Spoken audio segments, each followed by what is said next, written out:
Morning. How do you do? We're with the FBI. Do you have a couple minutes? Want to talk in? No, a couple minutes. Your name is Beckwith. Beckwith? Right. And your name is Fulton. Fulton.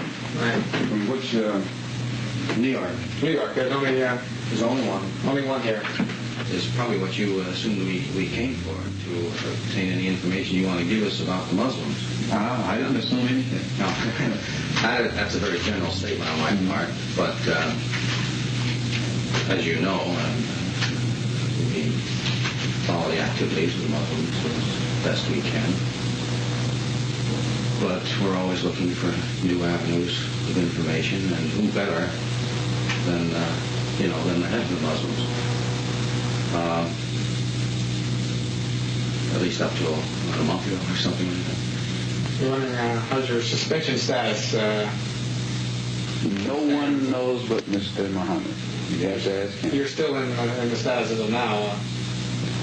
I mean, you're not working now, or teaching now at all. Well, I'm still under the suspension.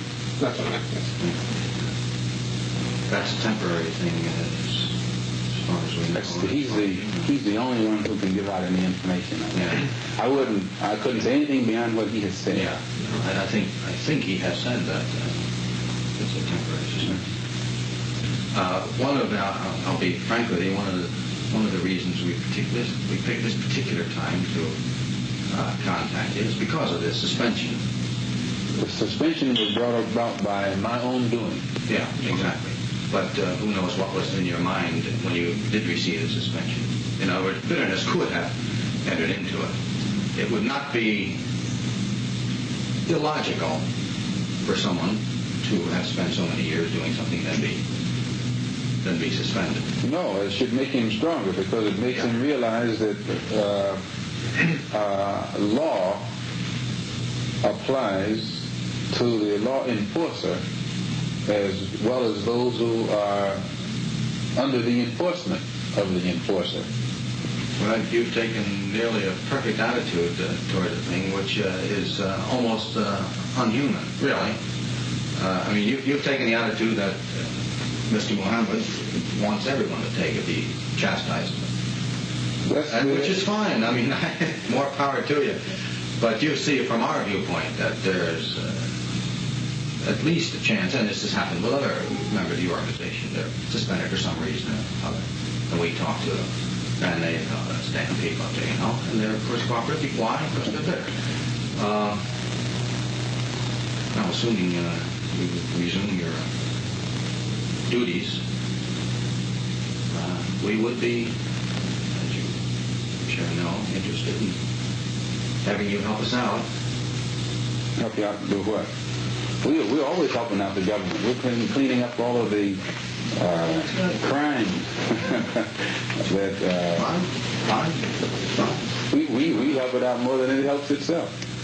We're at least able to reform the people who have been made criminal by this society, by the corruption of this society.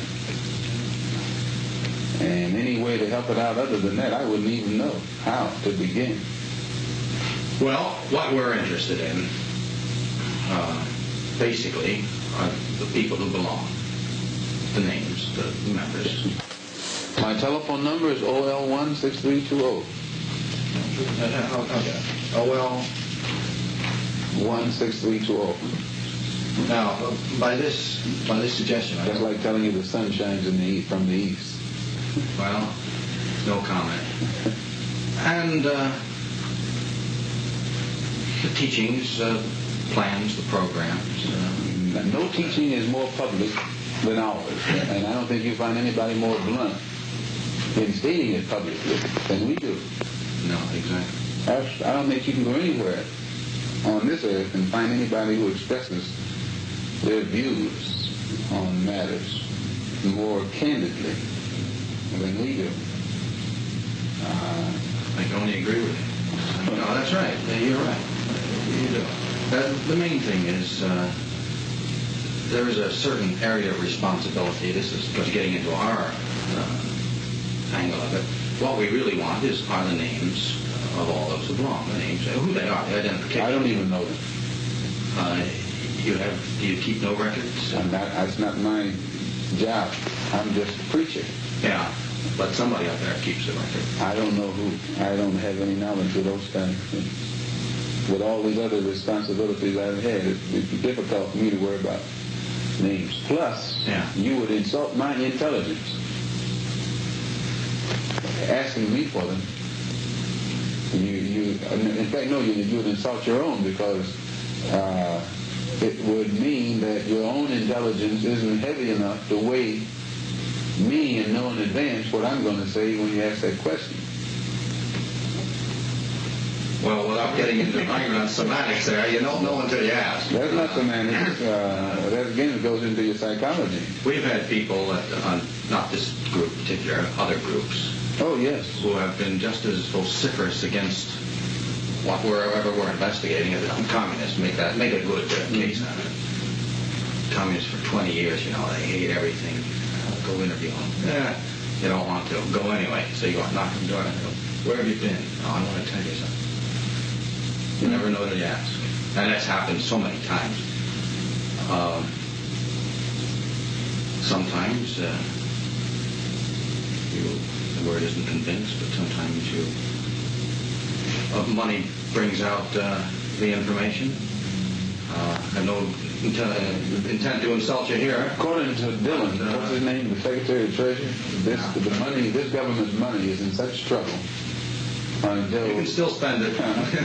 Still, according to your government economists, the dollar itself is in such trouble, a person would be a fool to sell his soul for one of these decreasing dollars. Oh, I couldn't agree with you more. You'd be a fool to sell your soul if the dollar was increasing. But this has nothing to do with selling your soul. I mean, if you look at it that way, okay. Yeah, but depends on how you look at it. Sure.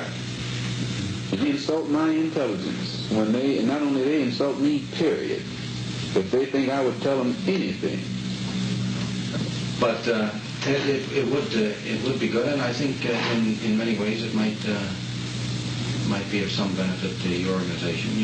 If in fact we can eliminate people. There's no government agency that can ever expect any information out of me that's in any way detrimental to any religious group or a black group, for that matter, in this country. No government agency. That's fine. Because they should use that same energy to go and find who bombed that church down there in Alabama. Well, and if these government agencies spend as much money and time and energy... You know what somebody in the South is saying today? Few people would go up north, investigate the Muslims with the same energy you're trying to find this bomb here. The Muslims don't bomb churches. I know. They say that. But still, the Muslims don't bomb churches. No, if we broke laws, they'd have us in jail tomorrow.